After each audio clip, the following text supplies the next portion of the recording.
Hi, I'm Reggie Turner. I'm here with Jim Miller and Terrence Moore. The FlipSide starts right now.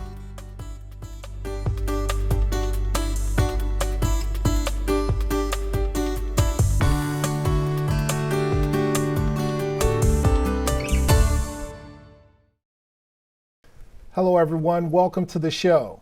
We are entering season 9, episode 52. The last one. So are we ready to get it going, gentlemen? The last one for this season. Last one for the season. There we go. Don't scare people. Or make some people happy. Either way. I think what scares them is seeing us three on camera every week, but that's another story. Hold on, gentlemen. Hold on.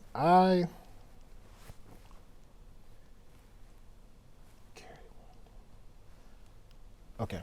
I just need to do a little quick math for you guys and an update. Tron is now up by 3 points. In your book or in my book? I just did the math on that. You just did the math. Tron's up by 3. Just an update. Okay. All right. Parrot is going to come on strong late. I believe that. I'm starting to see more activity from him.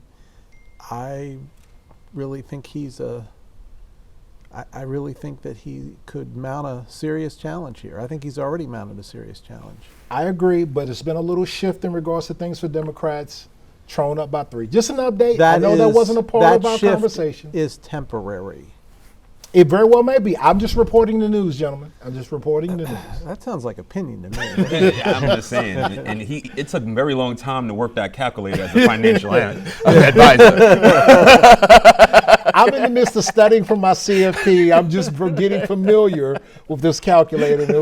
But I've worked the numbers on it. Tron by 3. Okay. Right. But let's get to our topics, gentlemen. Let's get to the good stuff. So our first topic is Washington County has a $35 million surplus. And what will they do with the money? Now, first, gentlemen, let me give you what they're proposing to do with the funding they have of that $35 million. $150,000 for minor bridge repairs on Northern Avenue, $1 million to buy police vehicles, $2 million to upgrade public safety communication systems, $2 million to repay the county for the Wilson Boulevard project, $3 million for nonprofits, $5 million for the county's pension program, and which is about 60% funded, or yeah, okay. $5 million towards operating reserves to address future needs, and $16.8 million put away for future capital projects.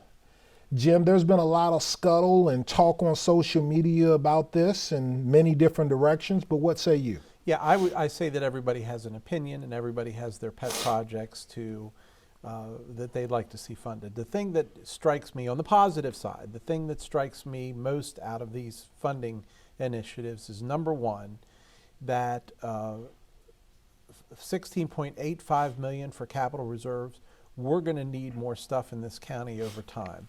And the fact that we're putting that money away in savings to fund those potential capital projects, I think speaks highly of the decision makers in our county. $5 million toward operating reserves to address future needs. There again, 1 year of additional income, a record or a track record does not make. A pattern does not make. I can't talk tonight. I think putting that $5 million into operating reserves is a good idea. The $5 million to help fund the county's pension program. This one I have a question about, and I tried to get some answers on this, but I didn't get them yet. But I will. We talked about this. But 60% funded, is that okay? No, but we've talked about this maybe a year ago or at some point. We talked about the fact that the county's pension is underfunded. Right. So, obviously this is, even plugging $5 million into it and you're still only at 6%. You want to put an asterisk by that because that's a problem. Yeah, that is a problem. $3 million for nonprofits. I know there were particular nonprofits that needed money even before this announcement was made. Yes. My question is, how do we vet those nonprofits and how, I'm a fan of nonprofits. I think they do a lot of good in our community, in every community. But I think just like every other version of an organization, there's really, really good ones and maybe some that aren't quite as good. Notice I didn't say bad.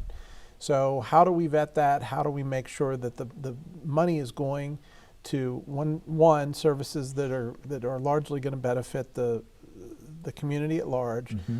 two, are not duplicative of other services provided by the government or others, and three, are going to organizations that are going to be good stewards of the funds that we are providing to them. The $2 million to repay the county coffers for Wasel Boulevard, the work's been done, right? So what are the choices here? You go borrow the money or you pay it back. I think that's a great idea. P25 public safety, I'm all in. $1 million to buy police vehicles, I'm all in. Minor bridge work, I'm all in.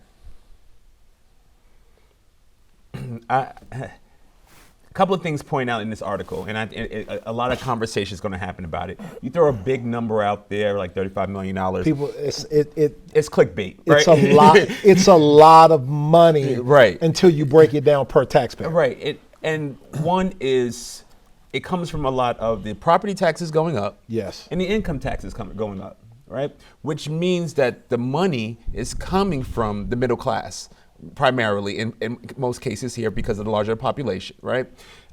So we talked about tax increases when we were talking about some of this funding and how to use some of that money. So I would have liked to see that when you get a surplus, you go back and take care of an issue that you knew was already existing and funding the pension plan, right? So I think that's something I think may have been a miss, but we also says here in that post that stuck out is it was a 40-minute conversation. You don't allocate $35 million in a 40-minute conversation. So hopefully there's some more conversation to come to get into this deep dive. A couple of things that you also pointed out here as far as the nonprofits. $3 million coming to nonprofits. I think the nonprofits received a lot of funding over the last couple of years based on some of these things we've seen with federal funding coming with ARPA money as well. I'm 100% with you. I believe that government disbursement of funds to nonprofit really opens up a can of worms at times. Who do you give it to? Is there a return on that investment? And do you have the resources to manage that? Because usually you don't give a nonprofit a substantial amount of money and see the return right away. You got to see that they have a plan, they have programs in place, they've executed against it. What are the numbers that are going to be driven by it? Give me some of the data. And government agencies truly don't have that kind of resources to put to that. Right, and unless the nonprofit has those resources, okay, unless they have specific resources, and I'll give you an example, and I'm not trying to show for this particular nonprofit, but the United Way. I mean, not a dime goes out of there without 10 people looking at it. If I'm going to give money to someone, that's the organization type that I want, because I'm sure, and it's outcome-based funding. If Right. they don't perform this year, Absolutely, and that's a great point. And I say this as well, and I'll be transparent. I sit on the board of the United Way, but United Way, that's their job. That's their resource. That's one of the greatest benefits that they offer. They give money to nonprofits.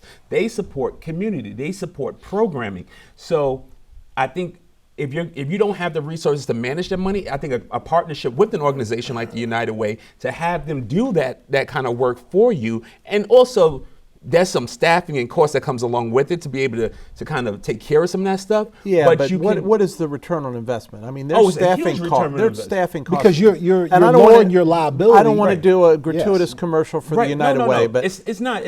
but the fact of the matter is their operating budget is low compared to others. No, absolutely. What I'm saying is that they can't take on, you can't just say, let's dump a bunch of money in the United Way and think that they can also handle it, right? There is some resources constraints on any nonprofit. But my biggest thing is less about just the managing of money as well, but also we see a lot of large nonprofits as well. and some of the smaller nonprofits that do some of the boots on the ground work in our community not get some of the resources as well. So there's some equity that needs to be built in there as well. And I'm not sure giving it all to United Way or giving it all to any other large organization, nonprofit out there is the right way to go. And let's also think about it. There's also nonprofits that aren't about just basic needs, right? We have a Maryland Symphony Orchestra that can use some of the money. We have a Museum of Fine Arts, some of those organizations that bring in revenue, bring in tourism that can also use the money. I think a lot of times when we say nonprofit, we immediately gravitate to addressing just basic needs and health needs. I think it's a bigger spectrum.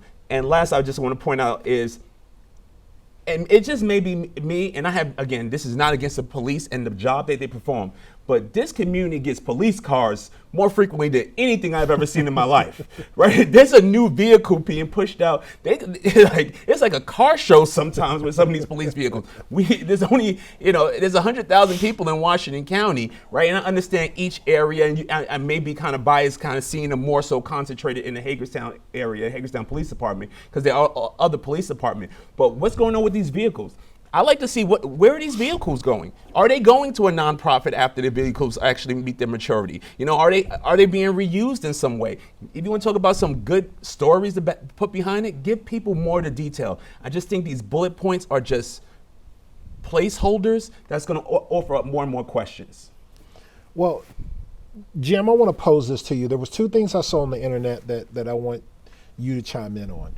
One was the idea that the money should, number one, just be returned to the individual taxpayers.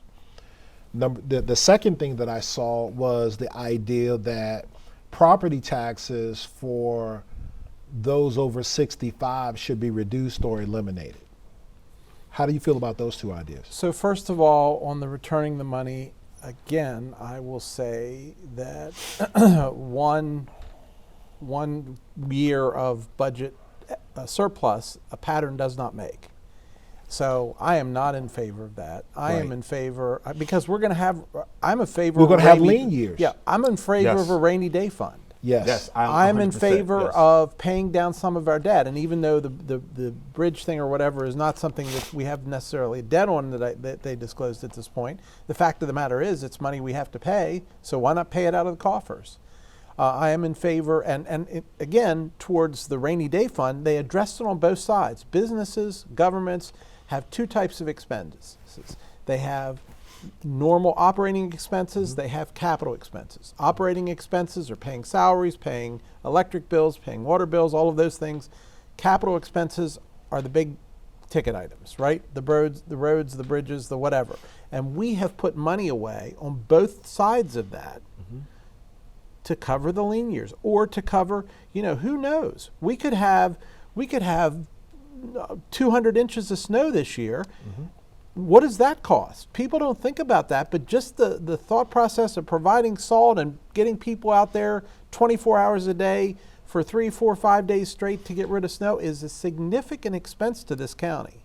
And we also talk about a possibility of a recession, and we don't know how hard that's going to hit. That's exactly right. And when people lose jobs, you don't get income tax, right? Right, at the same degree. So the money that you have coming in, is it stable? Is it consistent? We know property taxes went up, and is that not going to come down? So plan for the budget of tomorrow and 3, 4, 5 years down the line, and build up that reserve just in case. I think that's more strategic.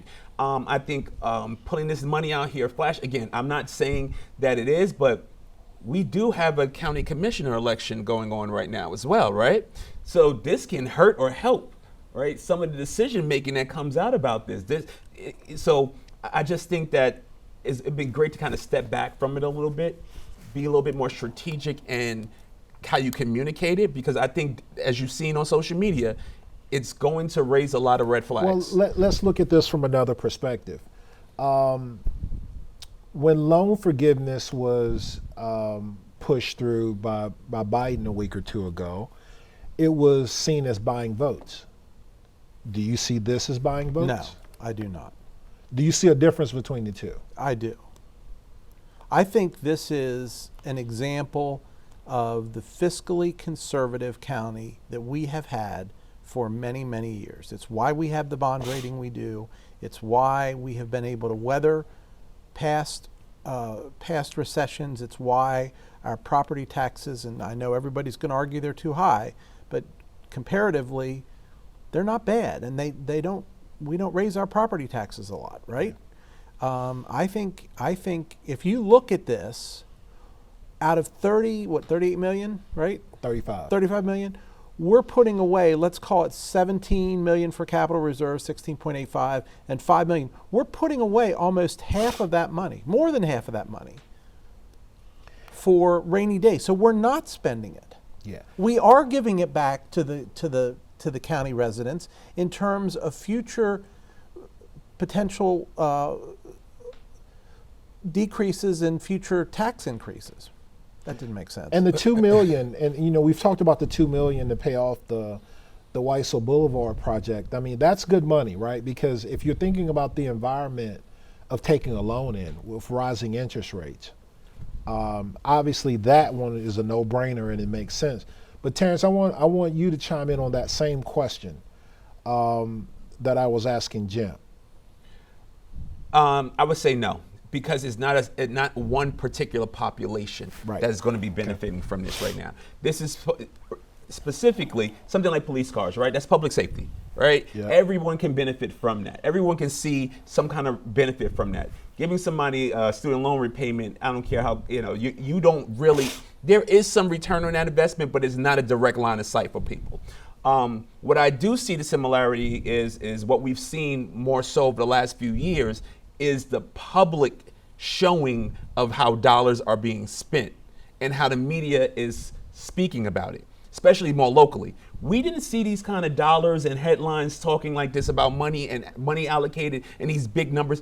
The work just happened behind the scenes a lot of times. The money was there, it was spent. It may have been in whether a county commissioner or a city council meeting, they talked about the money and we kind of moved past it. I think it's a greater awareness of people right now seeing these dollar amounts, wanting to know where money goes, and that is what is kind of different right now, of kind of seeing those headlines around dollars and cents and what it means to you come out a little bit more over the last few years. Well, and to that point, I think the transparency in this actually invites people to disagree Yes. and maybe change their vote the other way. Yes. Right? Right. This guy put $16 million away when he could have given it back to the citizens. Right. And it's good, right? Transparency is what we want. Absolutely. But we have to be mindful of how you're transparent. Is it marketing from a standpoint, or is it raw information data that is clear and concise? What I do like about this is clear and concise information given to the public. The headline kind of reads a little bit of, eye catcher, which a headline does, and you leave that to the media to do that. But I don't have a problem with this. But you have to have guardrails around it as well. You have to assure people how they can participate in the decision-making process. You have to give a little bit more substance of why you made these decisions, because listing bullet points just opens you up to why.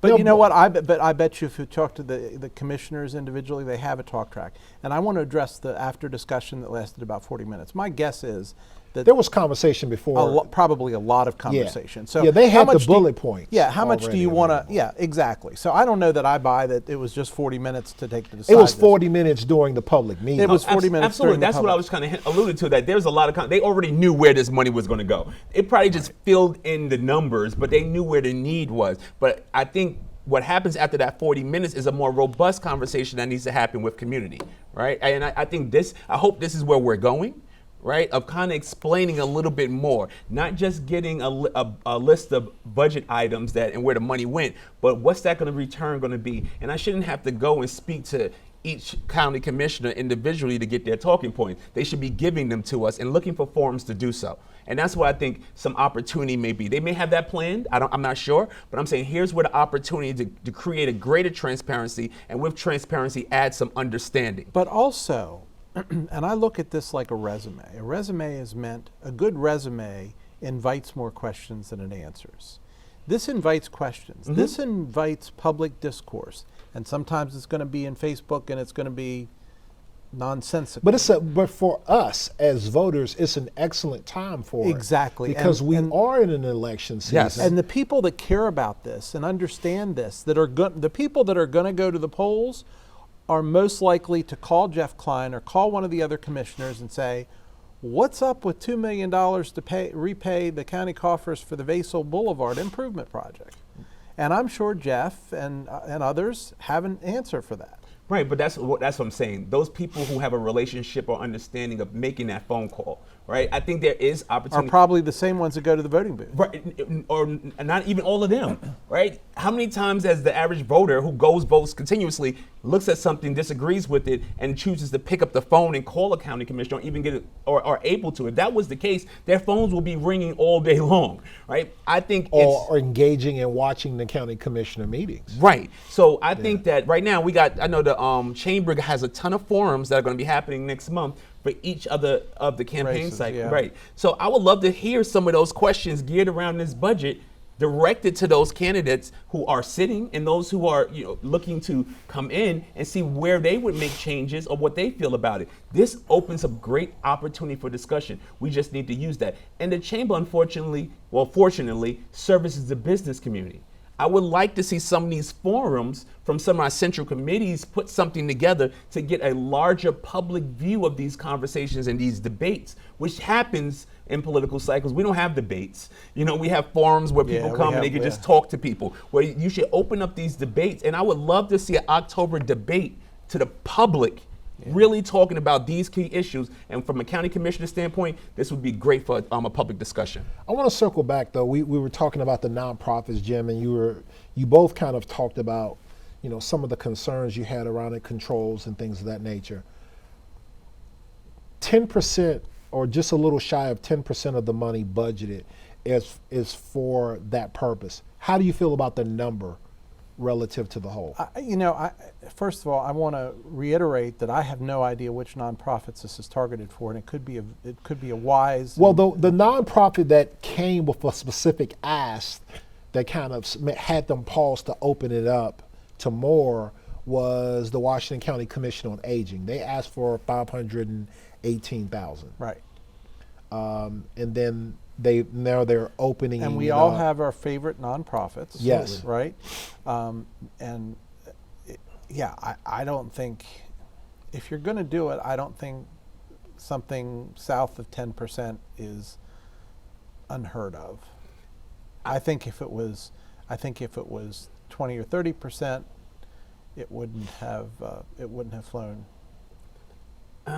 Again, I believe this is also looking at in a vacuum, right? I think there's other monies out there that we probably aren't considering, right? I'm not sure the county has spent all of their ARPA money, right? Which could be more designated to nonprofits. We just seen the Commission on Gaming just give out money into nonprofits just a month ago and allocated almost $2 million came through that. I can't speak to the exact number, but somewhere around that range of money that come into gaming that they've allocated out. Half of that goes to nonprofits, the other half of that goes to fire and rescue. Right, which is about public safety and support as well. So I believe that in a vacuum, I can't say that any of these numbers are wrong, because I would have to really understand the entire budget to do so.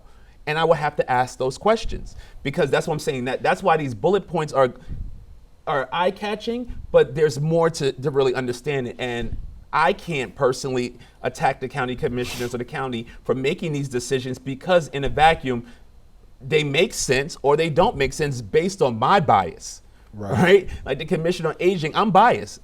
I really believe that's a great organization, especially we've seen what happened to our elder population during COVID. That's a bias by me. Some people may see that $500,000 number they put out there and go, wait, that's way too much. Well, we have people who are homeless. So I really think in a vacuum is a personal opinion and preference right now until you understand the full story and the full need. And that's why I'm saying transparency is great, understanding is necessary. So our friend Reggie started this show with a tangent talking about Mr. Parrott. And so I'm going to go off on one now, and that's back to your remark about the loan repayment for education. I think that thing is going to be as popular as a hefty bag full of vegetable soup hitting the pavement at 20 miles an hour. I agree, because it doesn't affect, because everyone doesn't see the benefit around it. It looks like certain people are gaining and others are not. And how many times when we talked about helping in equity, in most cases, people always, even no matter how it is, people always kind of tense up because they feel something's being taken away from me, given to someone else. And in this case, that's exactly what's happening, right? So your tax dollars are being given to someone else. And even though we have other programs in our community that does that, this feels personal because it's personal choice. And you decided to go to college. You took on the debt, knowing the environment, even though there's some benefit to it to us socially. And you took on the debt. That's the key. Okay. Yes. We're gonna use a whole show on this, but All right. Hang Are on you back before on we that go to calculator break. again? Oh, in a second. here we go again. Oh gosh. He got a new calculator. We're going to be seeing that one for the next 3 weeks. I got to get See used to that. this thing. Listen, they showed that Tron commercial again of him with the farmers. Yeah. You're now at His 45%. his lead's cut back to 1. Tron's up by 1. So we'll talk more after the break. Welcome back to the show. Gentlemen, next topic. The case against Trump is starting to come into focus. And the case is obviously the seizure of the documents that were at Mar-a-Lago and all that's coming out of that. Jim, you're shaking your head. You're a Trump guy. I'm coming right to you. I'm not a Trump guy. I was a Trump guy at one point, but I just want him to go away. And, the reality is, so far, the only one that's winning out of this is Trump. Yes. So why don't we just let him go away? Yes, we should have our top secret documents back. My guess is he's not the only ex-president, by intentionally or unintentionally, that took top secret documents out of the White House. He's the only one that we know of. He's the only one that we know of, exactly. But he's the only one also that we went and raided his house. So there's a new. But I don't believe. Has there been a precedent where there was this years-long negotiation going on, basically asking him No, there to wasn't. give back But documents? that's Trump, and that's the idiocy that's Trump. That is the part of him that, he is going to fight. But would And he's we not as gonna let a individuals pitch get away with fly that by. idiocy? I could argue there are some in our community that have, but that's another story. So there are people in this community that would get away with having classified documents at the country club. I think there are people in these United States that have gotten away with far worse than that. Well, let's take a step back. But all of that doesn't matter. But I think we become too desensitized to his antics, right? To the point where we say, oh, he had national secrets that could have caused the war, destroy our economic system, and he wouldn't give them back for a year. But that's Trump. What? Why are we so desensitized to it? It was wrong. I want him to go away. I wanted to go away as well. We went from his Apprentice show to a spoof on the West Wing. Now we go into court TV. Like, we're giving him more reality, time, and space that really is only hindering us as a democracy. Jim, let me help him go you with away. this. I agree. He's not going away. Well, We live know in why? hope. Because he can raise money off of this, whether he I have no doubt about it. runs or not. Right. Do you remember the movie War Games? Yes. At the end of the computer that could learn came to the reality that the only winning move is not to play. Yes. And that's what we have to do. And that's what I think we're at a society, a point of society. We're playing into this. Like I said, this is reality television. Are we going to imprison That's a my former point. president? Thank you. No, we will not. It's just, but like this, I hate to say it, it's bad national PR, right? Like, it's not going to happen. And he is getting the momentum. He's getting the attention. Everyone talk about, oh, he was such a narcissist. Well, you know how you stop a narcissist? Stop paying them attention. Stop allocating. Well, you want to talk about my tax dollars? Everyone's so worried about their tax dollars going to paying off national debt. No one cared when it paid off his bankruptcy, and no one cares about all the resources and money that we're putting into chasing this man down. Who's not going to get put in He's prison. not going to be put in prison. Right? Just let him go away. Exactly. We are making him the story, and the Democrats, Well, the Democrats are winning in that, making him the story. but what are they winning? They're elevating him. Yes, they are. But as they elevate him, they're closing the gap on the midterm election. Because think about it from this standpoint. Is the Republican Party running on an agenda of anything? Do they ever? No, they don't. Okay. Let's look at it locally, right? Let's go. Hold on. Look, infamy is still fame. We don't need to. Hold on from that. However, let's look locally. Trone, Parrott. Right. What's Parrott running on? Less government. Same as they always do. Right. Less government. The 10-word answer. Well, really, the only thing that he's been running on is the fact that the maps got changed and that Democrats have been trying to gerrymander the maps. But there's nothing. There's no platform of what he's running on. But do you know what the Democrats as haven't done for opposed to Trump? Trone in the farmer commercial. Right. But have you seen what the Democrats haven't done? They haven't harped on some of the things of his antics in the past, because they know that only brings attention. You mean Tattoo-gate? I'm just saying, like you have to be strategic. Did the Herald Mail name that Tattoo-gate, or is that yours? No, that was mine. But those are the things, they were mentioned and then they stopped. It was I think I've seen only one headline in the media about it, because if you start to get in the mud, everyone gets dirty. And so you got to leave some of that stuff alone. We keep and I'll say this in defense of Trump. We keep talking about he swings at every pitch. So does everyone around him. And he's been pitching at them in every direction since he's been elected. And they keep swinging back at him. And he keeps, whether they're a home run, a ground, or they're out, he still keeps pitching. And we won't stop swinging because we love the entertainment. But the strategy of the Democrats has been that the calculation is Trump candidates win primaries but can't win general elections. So if you make the election about Trump and extreme candidates have the platform in the general, it gives the Democrats the opportunity to either retain seats or win some seats in an election cycle where they normally are getting crushed. Politically, that makes sense, but unfortunately, we elect based on popularity.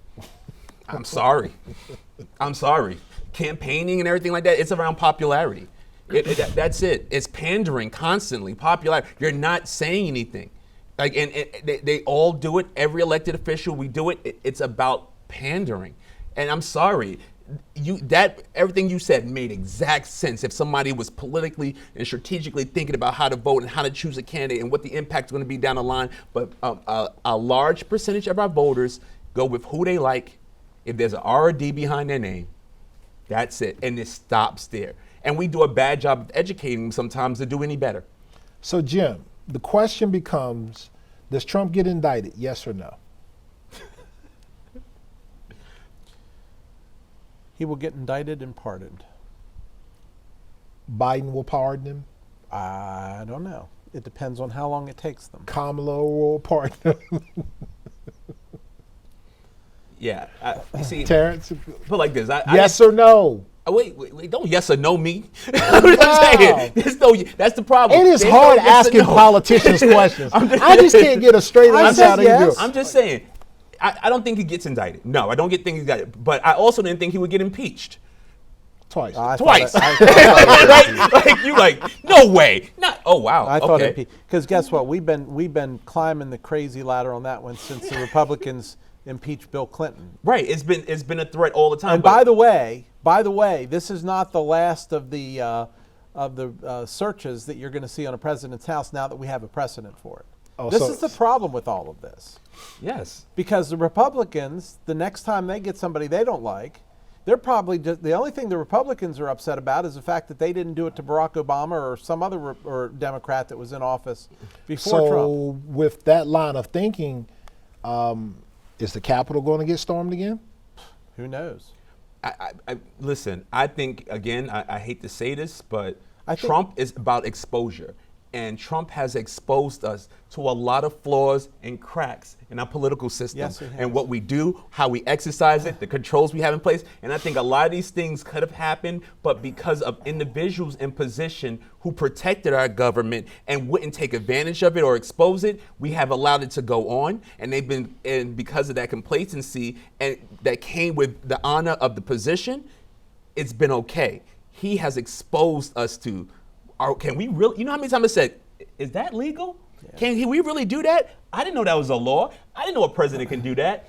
And I think that exposure is having us take a step back, hopefully, and looking at either filling these cracks or correcting these broken processes. Well, and in Trump, to Trump, and I will quote the co-founder and my former business partner in this enterprise, there is no such thing as bad publicity, only publicity. All right. So we're scoring this. Everyone at home, please take notes. Jim says indicted but pardoned. Right. But you couldn't go as far as saying pardoned by who. No. Okay, we'll give you some time on that. Terrence says not indicted. Not indicted, but it's a TV show spinoff. Yeah. You are the weakest president. Get that red-haired lady that did the "You Are the Weakest." That's it. Yeah. All right, gentlemen, I'm all trumped out, so I'm done with him for today. With co-host Sarah Palin. Okay, well, let's do this one now, because you seem very. I don't know where you are, but I hear you saying that the Democrats are going to benefit. I got a steak dinner anywhere you want in Washington County that says the Democrats lose the House and the Senate this November. You say House and Senate? And Senate. Oh, God, here we go. Oh, boy. Don't we have another segment, Turner? Yeah. I'll take that. Okay. I'll take that. Let's do Fast Five. I think that's all we got room for. All right, well, let's take a break and we'll come back with Fast Five after the break. Welcome back and welcome to Fast Five. Gentlemen, here we go. Jim, you first. What makes 2022 such a unique midterm election? Well, I mean, obviously, and there was a report on this on CNN, which is what we sent out as a kind of a teaser. But I think that CNN's piece about obviously the Supreme Court decision overturning Roe versus Wade, obviously the Trump factor, the fact that by all accounts, this President Biden has one of the lowest overall approval ratings. I know it's ticked up a little bit.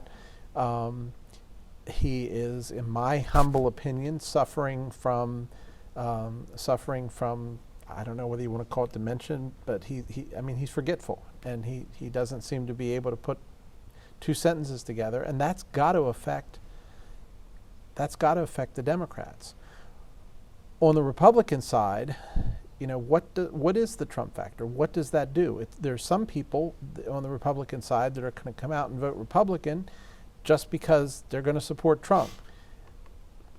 Trump-supported candidates did well in the primaries. There are other independents who voted for Trump, who are completely done with him and may come out and vote for Democrats. So it is a unique situation. There are a lot of firsts here. Terrence, what say you? Oh, I'm sorry, I was downloading the Blinkish Act. That's the next story. The midterm is important because there's a change of power, right? There's a shift of power that we always kind of see in the midterm election. I think. But that's standard. Right. What makes it unique? Unique for 2022 is because I think voting is different in 2022. I think that we are still off of a pandemic, and a lot of people's lives have been affected in so many ways since 2020. And that 2020 election was probably one of the uniquest elections that has ever happened. Let me say that. So I think there's some backlash from that 2020 election that is going to come into the voters' booth in 2022. And some of the things that the pandemic brought into sight, some of the things about social justice that came out, we've watched social media even expand at a greater rate. Things that we're seeing with employment. There's so many things right now that really touches everybody's life that's going to drag them into the voters' booth, kicking and screaming, whether they like it or not in some ways as well. Right now, I don't see any voter registration campaigns happening anywhere. Like you don't hear the big vote, get out to vote, kicking at, because I believe one, we've turned ourselves away from voter registration where we should continue to stay at, but in educating voters as well. But I believe people think people are just going to come out. There's a lot of buzz around it, and if people start taking out their frustration in the voter booth and less on social media, this may be the time it happens. I'm looking at this and I'm really disappointed in both of you. You named some pretty lame things in regards to uniqueness. The most unique thing about this election cycle is that we, on the flip side, are covering it. And neither one of you came to the table with that. But that's why you have me here. Next topic, gentlemen. Sorry for exercising humility. Glad we have him. You know we need, Terrence? A calculator. Exactly, that's it. Jealousy is not becoming of you, gentlemen. Firefighters find unusual smell aboard plane.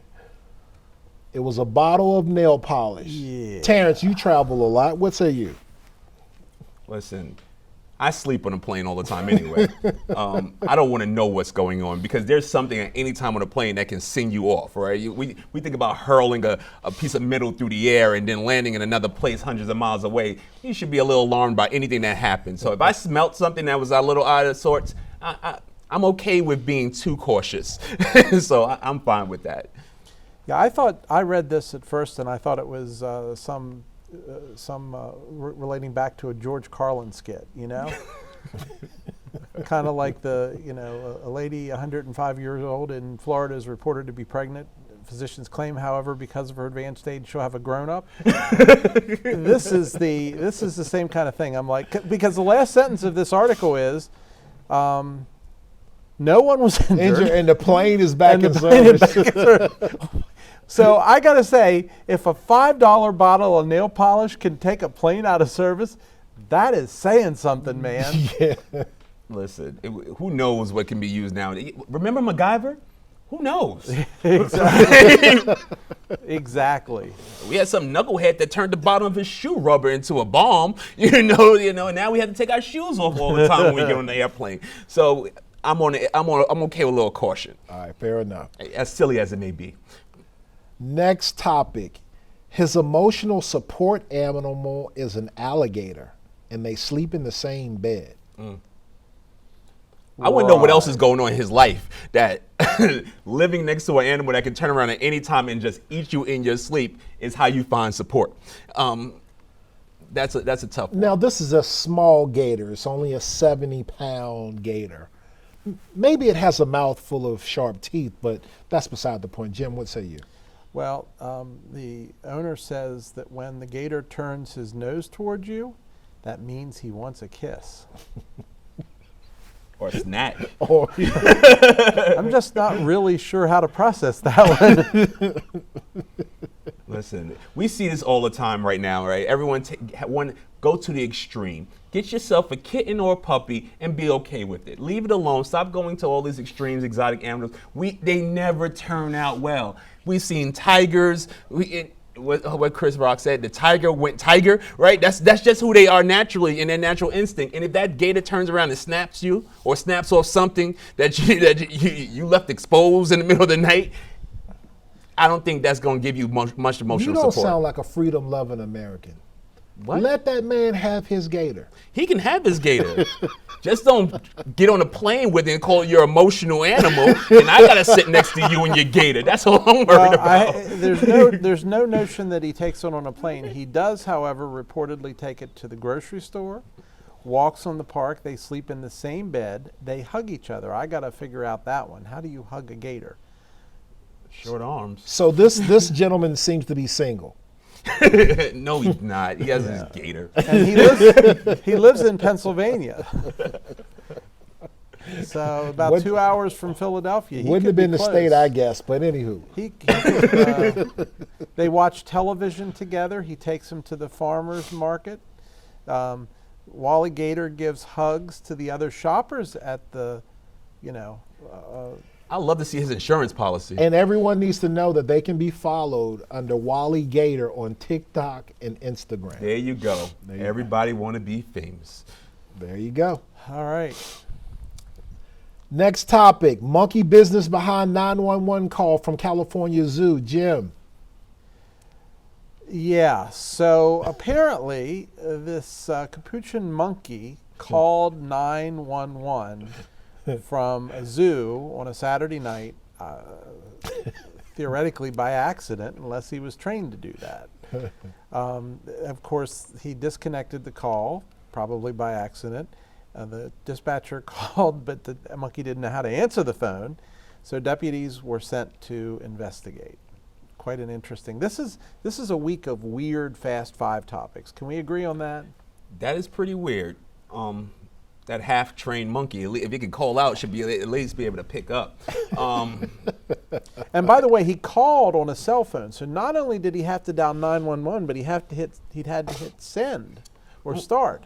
Look, I've called 911 from my Apple Watch by mistake in the gym 1 or 2 times as well. So there's some auto programming that can easily make that happen. I'm nobody's monkey. Well, right? if you hold a button down for too long, right, it'll auto dial 911. Okay. So I think that we probably giving the monkey more credit than it deserves. But I just want to know why you just got random monkeys just running around.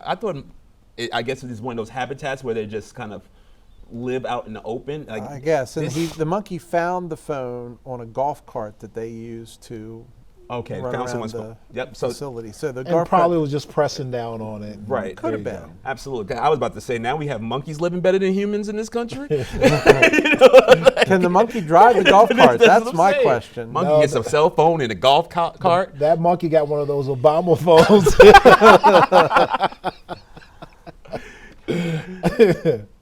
Oh man. 5. Our 5th topic here. We have quit sending naked pictures. Let's go to Cabo. A pilot asked flyers to stop airdropping nudes. Jim, you have your mouth open. What say you? So apparently, and I didn't know this was a thing, but apparently when you airdrop, there's a way you can airdrop such that multiple people who have the airdrop turned on could get it. Yes. So apparently this woman was airdropping these pictures to her significant other that was sitting next to her, and others in the plane were receiving the airdrops and downloading the pictures and getting all of these nude pictures of this woman. And this continued to such a point that it was reported to the captain, and the captain then made the announcement that he needed to ask the passengers to stop airdropping inappropriate pictures of themselves. Yeah. First, I want to know how many went through before they said that, and why nobody else on the plane said anything, because first of all, you shouldn't have your phone on, unless they had Wi-Fi set up. But that's a feature on the phone. I think we can have a whole show on when technology goes wrong, right? You put these features in, and people do these things, and they use it for their own personal use, and they make the silliest mistakes. You can turn that off, and when you go to airdrop, it shows you the face of everybody who has their airdrop on that you're sending it to. And obviously, this individual wanted to get this picture out really quick and may not have been looking at that. It also pops up on everybody's phone that something's being airdropped to you that you could decline. And this has happened to me, not sending. I've received stuff in a public place that people have been airdropped, may have hit my name by mistake, and it says someone's trying to airdrop you something. I say, no. Or I turn off public airdropping that I only can airdrop from people I know.